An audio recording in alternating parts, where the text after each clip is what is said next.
නොවැම්බර් 28 වෙනි දින ඇති වූ හදිස්සි ගම් අතුරු තත්ත්වයෙන් මාගේ ව්‍යාපාරික ස්ථානය මේ සම්පූර්ණයෙන්ම විනාශ වුණා. ඒ වෙලාවේදී මගේ පිටර හිටියේ සෙලින්කෝ ඉන්ෂුරන්ස් ආයතනයේ.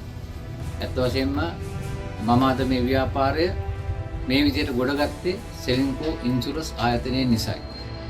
මාහට ලැබිය යුතු ඉන්ෂුරන්ස් ඒ වරප්‍රසාද ඉතාමත්ම හොඳින් කාර්යක්ෂමව මට ගෙව්වා.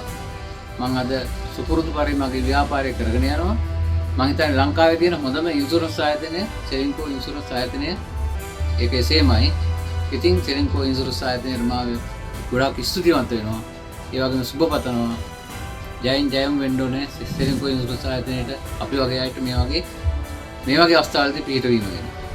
පසුගිය නොවැම්බර් 27 වෙනිදා දිත්තා සිනිකුණාටුව හේතුවෙන් ඇතිව ආපදා තත්ත්වයට මගේ වාහනයත් ලක් වුණා.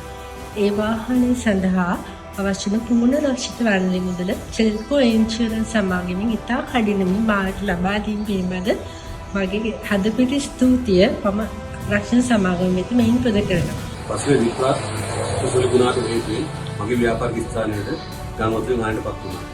මේ පිළිබඳව සෙලින්කෝ ආයතනයට දැනුම් දීමෙන් පසු සෙලින්කෝ ඉන්ෂුරන්ස් ආයතනයේ ඉක්මනින් ක්‍රියාත්මක වී මගේ වන්දි මුදල ලබා දුන්නා.